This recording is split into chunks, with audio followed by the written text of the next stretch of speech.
देखिए बच्चों, question number 64 कहता है which combination of alkyl bromide and epoxide can be use to prepare the following product by addition of Grignard reagent derivative from the alkyl bromide. पहले alkyl bromide जो दिया हुआ है उससे हमें क्या करना है, ग्रिग्नार्ड बनाना फिर उसका इपॉक्साइड के साथ रिएक्शन कराना है और फिर उसके बाद जो है हमें ये प्रोडक्ट बनाने हैं। ठीक है ना। देखिए सी में सी और डी तो बिल्कुल हो ही नहीं पाएगा क्योंकि इसमें तो अल्काइल ब्रोमाइड ही गायब कर दिया, यानी कि आंसर तो ए या बी होने वाला है। तो ए का सबसे पहले बना लेते हैं, कौन सा, क्या बना लेते हैं, ग्रिग्नार्ड बना लेते हैं। तो MgBr जैसे ही बनाएंगे तो यहाँ पर प्लस और यहाँ पर माइनस कर दिया, बना दिया ना। अब उसके बाद इसका रिएक्शन कराना है किसके साथ, इपॉक्साइड के साथ। तो आपको पता है कि मैंने इस तरह का रिएक्शन पहले भी आया था। कार्बन पर जब निगेटिव चार्ज आता है तो ये एक स्ट्रॉन्ग न्यूक्लियोफाइल होता है और स्ट्रॉन्ग न्यूक्लियोफाइल हमेशा SN2 रिएक्शन करता है और SN2 रिएक्शन में न्यूक्लियोफाइल हमेशा लेस क्राउडेड कार्बन पर अटैक करता है। तो ये इस वाले कार्बन पर अटैक करेगा तो ये वाला बॉन्ड यहाँ से खुल जाएगा। तो कुल मिलाकर बात ये है कि जैसे ही इसके ऊपर अटैक होगा तो देखिए ये पहला कार्बन, ये दूसरा कार्बन, ये तीसरा कार्बन, नंबरिंग कर लेते हैं ताकि गलती होने की संभावना कम हो। तो ये 1 हो गया, फिर ये 2 हो गया, ये 3 हो गया, है ना भाई। ये 1 हो गया, पहला कार्बन पर अटैक हुआ था तो ये 1, ये 2 और ये 3। दूसरे कार्बन पर O- बनेगा जो कि बाद में H+ लेकर के OH बना लेगा, ये बन गया। जबकि प्रोडक्ट देखिए बनाना जो है 1, 2, 3 और 4 बनाना है ना। जो बनने वाला प्रोडक्ट है उसमें बार बार में कितने कार्बन है, 4, जबकि यहाँ पर कितने बन रहे हैं, 3 बन रहे हैं। तो इसका मतलब ए आंसर नहीं हो पाएगा। तो अब तो ले दे के कौन सा बचा, बी बचा है ना बच्चों, है ना। आसान क्वेश्चन। अब देखो यहाँ से बनाते हैं फिर से। सबसे पहला नंबर क्या करेंगे, यहाँ पर MgBr कर देंगे, तो यहाँ पर प्लस और यहाँ पर माइनस कर दिया। अब उसके बाद फिर से इपॉक्साइड को लेकर के आते हैं, ठीक है ना, इपॉक्साइड को लेकर के आते हैं। अब आपको पता है कि इस इपॉक्साइड पर अटैक होगा कहाँ पर, लेस क्राउडेड कार्बन पर, लेस क्राउडेड कार्बन पर। यहाँ पर 1, 2, 3 कार्बन और ये वाला बॉन्ड खुल जाएगा। तो सबसे पहला नंबर हम क्या करेंगे, यहाँ पर एक कार्बन जोड़ लेंगे, जोड़ लिया। अब इस कार्बन से हमें 3 कार्बन जोड़ना है तो 1, 2 और 3 जोड़ लिया भैया। ये हो गया 1, ये हो गया 2, ये हो गया 3। दूसरे पर O- से OH बन जाएगा और ये बन गया। तो यही प्रोडक्ट तो देखिए बच्चों चाहिए अपने को। तो कुल मिलाकर ऑप्शन बी इसका करेक्ट आंसर हो गया। ठीक है ना। क्वेश्चन नंबर 65 में भी देखिए बहुत ही अच्छा क्वेश्चन है। इसमें भी इंट्रामोलेकुलर सब्स्टिट्यूशन हुआ है।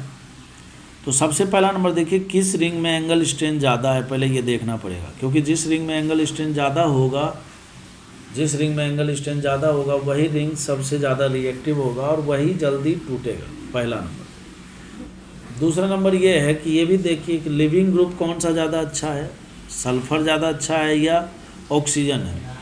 तो आपको पता है बच्चों, जैसे जैसे एटम का साइज बड़ा होता जाता है बॉन्ड वीक होते जाते हैं, है ना। कुल मिलाकर अगर मैं आपसे पूछूं कि कार्बन सल्फ़र और कार्बन ऑक्सीजन में बॉन्ड वीक कौन सा है, तो सल्फ़र वाला वीक बॉन्ड है क्योंकि इसका साइज बड़ा है।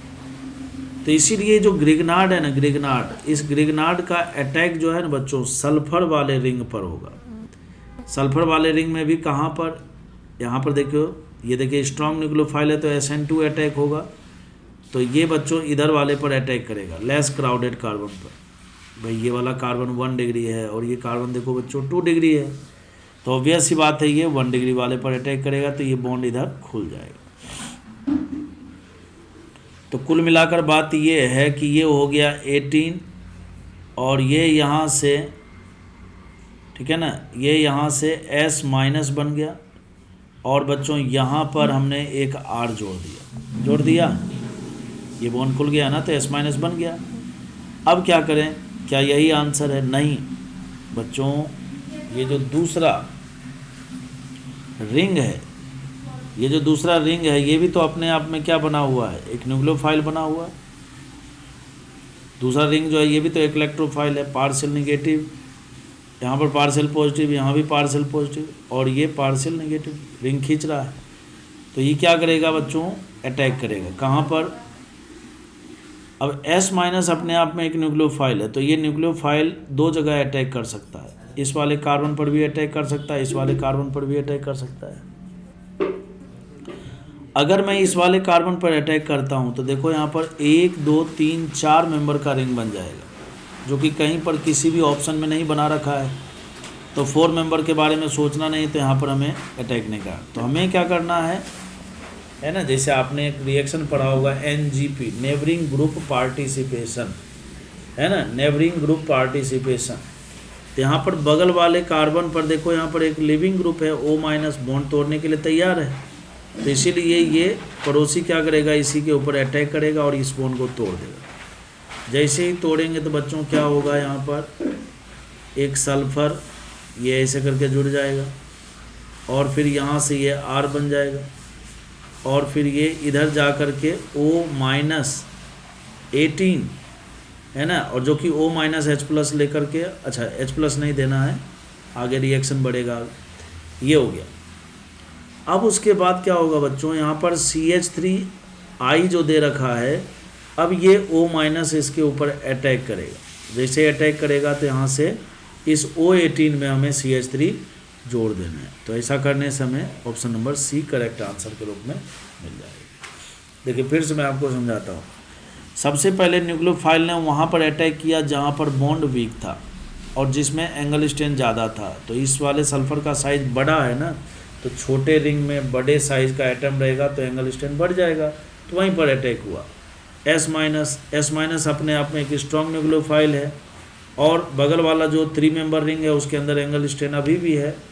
तो ये S माइनस ने क्या किया, NGP, नेबरिंग ग्रुप पार्टिसिपेशन, है ना, इंट्रामोलिकुलर सब्सटीट्यूशन रिएक्शन हो गया, SN2 अटैक हो गया यहाँ पर, और ये बॉन्ड खुल गया बच्चों यहाँ से, और इस प्रकार से आपको 3 मेंबर का रिंग बनता हुआ दिख रहा है। फिर ये O माइनस CH3I के ऊपर अटैक करके SN2 अटैक हुआ यहाँ पर, और बच्चों इस प्रकार से प्रोडक्ट C के रूप में मिल जाएगा। ठीक है ना। तो मैं समझता हूँ कि आपको ये क्वेश्चन समझ में आ गया होगा। ठीक है ना। अब हम देखते हैं क्वेश्चन नंबर नेक्स्ट, जो कि लास्ट क्वेश्चन है इस चैप्टर का। Give the expected product of the following reaction. Give the expected product of the following reaction. अब देखिए यहाँ पर बच्चों दिया हुआ है Me MgBr, तो इसके ऊपर प्लस माइनस कर देंगे।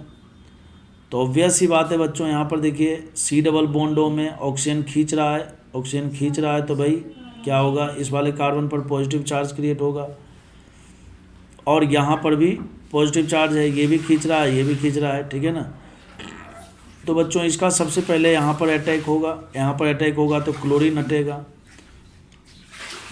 यहाँ पर जब अटैक होगा तो क्लोरीन हटेगा,